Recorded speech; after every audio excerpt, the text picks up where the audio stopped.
दोस्तों, क्या आप जानते हैं कि दुनिया का सबसे बड़ा प्लेन आखिर कितना बड़ा है और ये किस काम आता है? या फिर ये कि कुत्ते गाड़ी के पीछे भागते क्यों रहते हैं? अच्छा, ये तो आइडिया होगा कि हमारे यूरिन का कलर एक सा क्यों नहीं रहता। नहीं जानते? तभी तो अस्तित्व में आया हूँ मैं, करने आप सभी को ऐसी ही कॉमन बट दिमाग चकरा देने वाली इन्फॉर्मेशन से फैक्टिफाई। तो बांध लीजिए अपनी अपनी कमर पेटियां एक बार फिर, बिना किसी भी लाग लपेट के शुरू करते हैं फैक्टिफाइड हिंदी पर आज का ये सफर। Factified, facts on your face. Fact number 1। दोस्तों, आपने कई बड़े बड़े हवाई जहाज YouTube वीडियोस या फिर मूवीज में देखे होंगे, लेकिन जो प्लेन आज मैं आपको दिखाने वाला हूँ वो यकीनन उन सबसे अलग है। कितना अलग, ये आप खुद देखिए। दोस्तों, ये है स्ट्रेटोलॉन्च। 28 पहिए वाले इस प्लेन में कुल 6 इंजन लगे हैं, जो सभी बोइंग 747 एयरक्राफ्ट के हैं। 2 सेपरेट कॉकपिट्स होने के कारण ये सबसे अलग दिखता है, जैसे कि 2 प्लेन्स को आपस में जोड़ दिया हो। और इसका विंग स्पैन भी दुनिया में अब तक के किसी भी एयरक्राफ्ट से लंबा है, जो 385 फीट तक फैला हुआ है। लेकिन अगर आप सोच रहे हैं कि इसमें सवारियां कहां बैठती होंगी, तो दोस्तों आपको बता दूं कि ये उन्नत टेक्नोलॉजी का प्लेन सवारियों के लिए नहीं, बल्कि स्पेस में सैटेलाइट लॉन्च करने के लिए बनाया गया है। इस महत्वाकांक्षी प्रोजेक्ट के पीछे हाथ है माइक्रोसॉफ्ट के को फाउंडर पॉल एलन की कंपनी स्ट्रेटोलॉन्च सिस्टम्स का। पारंपरिक तौर पर सैटेलाइट को ग्राउंड पर मौजूद लॉन्च पैड से लॉन्च किया जाता है, जिसमें बहुत खर्च आता है और बड़ी मात्रा में ईंधन की खपत होती है। वहीं दोस्तों, इस हवा से लॉन्च करने की टेक्नोलॉजी आने के बाद सैटेलाइट्स को अंतरिक्ष में भेजना काफी सस्ता, सटीक और तेज हो जाएगा। और मुमकिन है कि आगे चलकर ऐसे गरीब देश भी स्पेस प्रोग्राम का हिस्सा बन पाएंगे, जो आज इसमें आने वाले भारी भरकम खर्च के चलते इसमें हाथ डालने से कतराते हैं। तो क्या समझे? Fact number 2। दोस्तों, हमारा शरीर दुनिया की सबसे जटिल लेकिन एक नायाब मशीन है, जो कुदरत ने खुद बनाई है। ये खुद का ख्याल रखने, बीमारियों के खिलाफ लड़ने और बॉडी को रिपेयर करने जैसे कामों में सक्षम है। अगर हमारे अंदर बॉडी में कुछ गड़बड़ होती है, तो ये हमें सिग्नल्स भी देता है। हमारे यूरिन या फिर पेशाब का रंग भी हमारी इंटरनल बॉडी सिस्टम के सिग्नल की तरह ही है। आपने गौर किया होगा कि आपके यूरिन का रंग एक सा नहीं रहता, लेकिन दोस्तों, क्या आप जानते हैं कि ऐसा क्यों होता है? वैसे तो हमारे पेशाब का रंग हमारी खान पान की आदतों से लेकर किसी दवाई के सेवन तक कई चीजों पर डिपेंड करता है, लेकिन हमारे यूरिन में ये पीला रंग आता है यूरोक्रोम नाम के एक पिगमेंट की वजह से।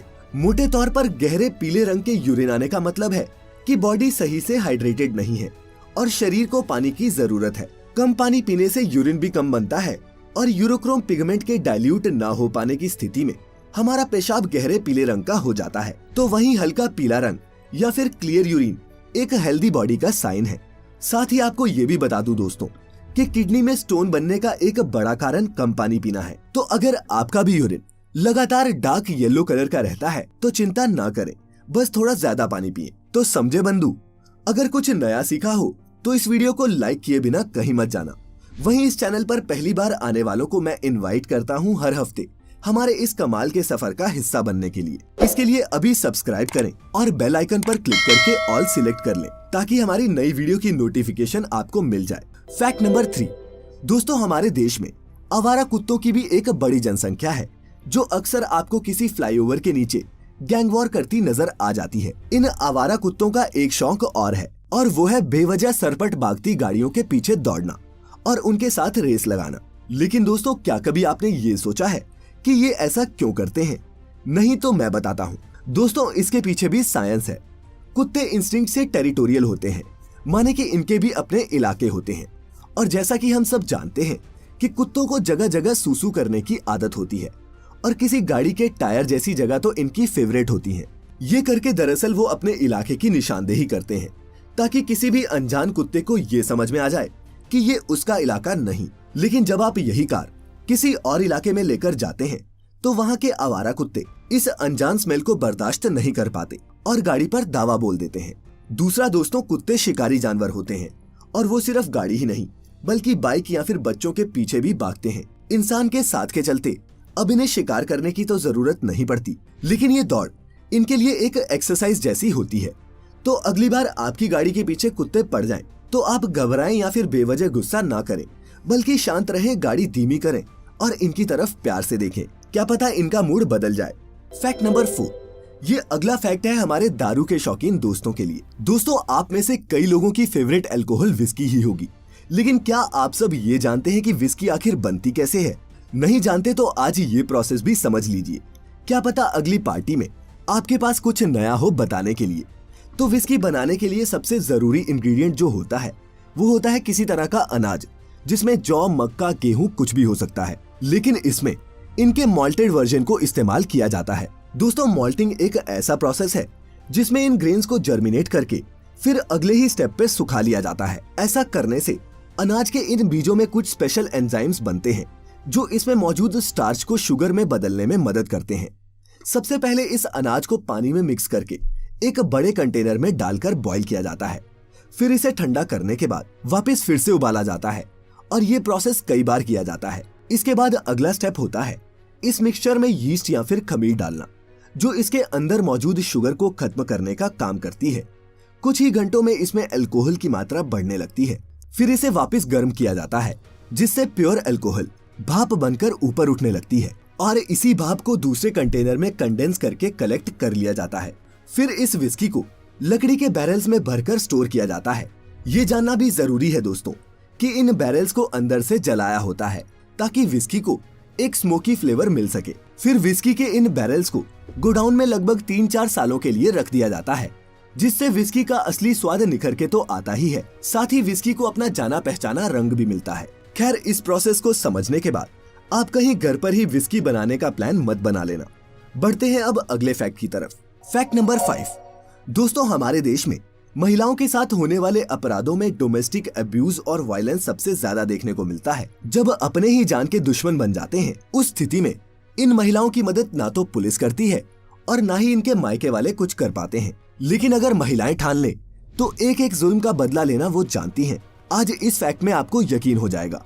दोस्तों, अगर आप गुलाबी गैंग के बारे में नहीं जानते तो आपको बता दूं कि ये यूपी, हरियाणा, राजस्थान के कुछ हिस्सों में सक्रिय महिलाओं का एक सशक्त संगठन है। बांदा यूपी से शुरू हुई ये कोई गैंग नहीं, बल्कि महिला अधिकारों के लिए संघर्ष करती, हमेशा गुलाबी कपड़े पहने महिलाओं का एक ग्रुप है जो दबाई सताई महिलाओं की मदद तो करता ही है, उन पतियों की भी पिटाई करता है जो अपनी पत्नियों को मारते पीटते हैं, चाहे धरना प्रदर्शन से हो चाहे फिर डंडे के जोर पर। इस ग्रुप की महिलाओं का मानना है कि उन पर अपराध करने वालों के साथ कैसे निपटना है ये उन्हें बखूबी आता है। इनके कई किस्से मशहूर हैं, जिनमें से एक मैं आपको बताता हूँ।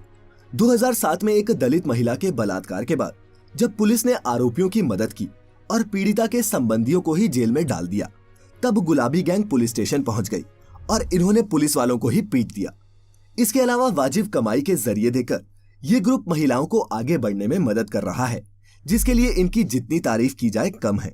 महिलाओं की इस गैंग पर बॉलीवुड में गुलाबी गैंग नाम से एक फिल्म भी बनी थी, जिसमें माधुरी और जूही चावला लीड रोल्स में थी। खैर, अब बढ़ते हैं हमारी वीडियो के अगले फैक्ट की तरफ। Fact number 6। दोस्तों, अक्सर जब कभी हमारे कमरे में कोई मकड़ी दस्तक देती है तो कईयों के दिल की धड़कन तेज हो जाती है। फिल्मों में हमारे मकड़ियों को लेकर इसी डर का इस्तेमाल कई कैरेक्टर्स को बनाने के लिए भी हुआ है। लेकिन दोस्तों, क्या आप जानते हैं कि दुनिया में सबसे बड़ी मकड़ी के टेंटिकल्स 1 फुट तक लंबे हो सकते हैं? जी हाँ, इसका नाम है जायंट हंट्समैन, जो पीली भूरी धब्बों से भरी एक मेगा स्पाइडर है और ये पूरे एशिया महाद्वीप पर पाई जाती है। हालांकि इसके बड़े साइज को देखकर कोई भी डर जाता है, लेकिन आपको जानकर खुशी होगी कि ये जहरीली नहीं है। हाँ, इसकी बाइट से आपको चक्कर या फिर उल्टी जरूर आ सकती है। खैर, इससे पहले आगे बढ़े, आपको बता दूं कि अगर आपका मन हफ्ते के इस इकलौते एपिसोड से नहीं बढ़ता तो आज ही लाइक करें फैक्टिफाइड हिंदी का फेसबुक पेज डेली अपडेट्स के लिए। बाकी पहली बार जो हमारी वीडियो देख रहे हैं, सब्सक्राइब किए बिना कहीं मत जाना। Fact number 7। हाल ही में स्टीव हॉफ नाम के एक साइकिक यूट्यूबर ने सुशांत सिंह राजपूत की मौत के बाद उनकी आत्मा से बात करने का दावा करके पूरी मीडिया में हलचल मचा दी। ऐसे में किसी इंसान के मर जाने के बाद उसकी आत्मा से बात करना संभव है या नहीं, इस पर एक बार फिर से बहस छिड़ गई है। दोस्तों, क्या आप भी ये मानते हैं कि मरे हुए शख्स की आत्मा से बात की जा सकती है? ये बहस कोई नई नहीं है और ना ही इसमें उलझकर हमें कुछ मिलने वाला है। लेकिन क्या आप उस डिवाइस के बारे में कुछ जानते हैं जिसकी मदद से आत्माओं से बात करने का दावा किया जाता है? नहीं तो मैं बताता हूँ। दोस्तों, ये जो मशीन आप अपनी स्क्रीन पर देख रहे हैं, इसे कहते हैं ईवीपी मशीन, यानी कि इलेक्ट्रॉनिक वॉइस फिनोमिनन मशीन। इसका आविष्कार किया था एक पैरासाइकोलॉजिस्ट कॉन्स्टेंटिन राउडीव ने, कुछ बदलावों के अलावा ईवीपी मशीन एक रेडियो जैसी ही होती है जो अलग अलग फ्रीक्वेंसीज पर काम करती है। ये स्टैटिक और बैकग्राउंड नॉइजेस के साथ साथ कुछ ऐसी आवाजें भी रिकॉर्ड कर लेती है जो नॉर्मली हमारे कान कैच नहीं कर पाते। इन्हीं रैंडम वॉइसेस और नॉइजेस को बार बार सुनकर ये साइकिक उसमें किसी मैसेज को इंटरप्रेट करने की कोशिश करते हैं और ये बताते हैं कि ये मैसेजेस हमने जिसे याद किया है उसने भेजे हैं। वहीं अगर वैज्ञानिकों की माने तो उनके मुताबिक खुद को साइकिक कहने वाले ये लोग सब मनगढ़ंत कहानियां बनाते हैं और ये पूरा विज्ञान एक सूडो साइंस से ज्यादा कुछ भी नहीं। आप क्या सोचते हैं हमारे साथ शेयर जरूर करें। Fact number 8। दोस्तों, इंटरनेट के इस युग में कनेक्टिविटी और स्पीड बहुत इंपॉर्टेंट है। हम भी अक्सर अच्छी स्पीड के लिए जूझते रहते हैं, लेकिन दोस्तों क्या आप जानते हैं कि स्पेस में इंटरनेशनल स्पेस स्टेशन पर जो इंटरनेट स्पीड आती है उसका सपना भी दुनिया की आधी आबादी ने नहीं देखा होगा। जी हाँ, ये स्पीड है 600 Mbps की। दोस्तों, ISS पर ये कनेक्शन एडवांस रेडियो फ्रीक्वेंसीज की मदद से पहुंचता है और जरूरत के हिसाब से हाई स्पीड डाटा ट्रांसफर को मुमकिन बनाता है। वैसे तो दोस्तों स्पेस में गए एस्ट्रोनॉट्स को हालिया 2019 में ISS के नेटवर्क में हुए अपग्रेड्स के बाद मिली है, लेकिन इससे पहले भी यहाँ 300 Mbps की स्पीड वाला इंटरनेट था ही। क्यों, है ना कमाल। Fact number 9। दोस्तों, प्रकृति में कई तरह के जीव जंतु हैं, जिनमें से कुछ हाल ही में विकसित हुए हैं और कुछ हजारों सालों से यहाँ बस और विकसित हो रहे हैं। चूहे भी जमीन पर रहने वाले उन कुछ पहले जीवों में से थे जो अस्तित्व में आए। अपनी कमाल की एडेप्टिव एबिलिटीज के चलते इन्होंने लाखों लाख साल सरवाइव किया है। लेकिन अगर मैं आपको रेगिस्तान में रहने वाले एक ऐसे चूहे के बारे में बताऊं जो अपनी पूरी जिंदगी बिना पानी पिए बिता सकता है, तो आप क्या कहेंगे। दोस्तों, ये है नॉर्थ अमेरिका के सूखे इलाकों में पाया जाने वाला कैंगरू रैट, जो पानी ना भी पिए तो भी जिंदा रह सकता है। इसके लिए ये एक ट्रिक अपनाता है जिसमें ये नम बरसात के मौसम में ताजा नमी वाले बीजों को चुनकर रख लेता है और पूरे सूखे मौसम में उन्हीं बीजों की नमी से अपने शरीर में पानी की जरूरत को पूरा करता है। दोस्तों, चार्ल्स डार्विन ने अपनी किताब ओरिजिन ऑफ स्पीशीज में अलग अलग जीवों के विकास के क्रम को बड़ी ही बारीकी से समझाया है। कभी टाइम मिले तो इसे पढ़ने जानने की कोशिश जरूर करना। खैर, अब वक्त हो चला है आज की इस वीडियो के योर ओन फैक्ट का, जो हमें लिखा है सारंग मोगे जी ने, जो बताते हैं कि एस्ट्रोनॉट स्पेस से वापस धरती पर आने के बाद ठीक से चल नहीं पाते। दोस्तों, जैसा कि हम जानते हैं कि अंतरिक्ष में ग्रेविटी नहीं है, इसी वजह से एक जगह से दूसरी जगह एस्ट्रोनॉट्स चल के नहीं बल्कि हवा में तैर कर जाते हैं और बाकी के अलग अलग काम भी नॉर्मली नहीं करते। इन सब की वजह से हमारा शरीर और इसके सेंसर्स वैसे काम नहीं करते जैसे पृथ्वी पर करते हैं और इसीलिए एस्ट्रोनॉट्स जब ज्यादा दिन स्पेस में बिताते हैं तब उन्हें वापस पृथ्वी पर आकर रीएडजस्ट करने में कुछ समय लगता ही है। स्पेस ट्रैवल के इन्हीं चैलेंजेस के चलते स्पेस में जाने वाले सभी एस्ट्रोनॉट्स के लिए डेली एक्सरसाइज एक बेहद इंपॉर्टेंट हिस्सा होती है। तो क्या समझे? आप भी लिखे अपना योर ओन फैक्ट नीचे कमेंट्स में, क्या पता अगले हफ्ते आप ही का फैक्ट आ जाए। फिलहाल आज यहीं खत्म होता है ये कमाल का सफर। मैं शुक्रगुजार हूँ आप सभी के प्यार और सपोर्ट का। मिलेंगे अब अगले हफ्ते कुछ नए फैक्टिफाइंग फैक्ट्स के साथ। तब तक अपना ख्याल रखें, खुश रहें और वीडियो अंत तक देखने के लिए आप सभी का तहे दिल से शुक्रिया।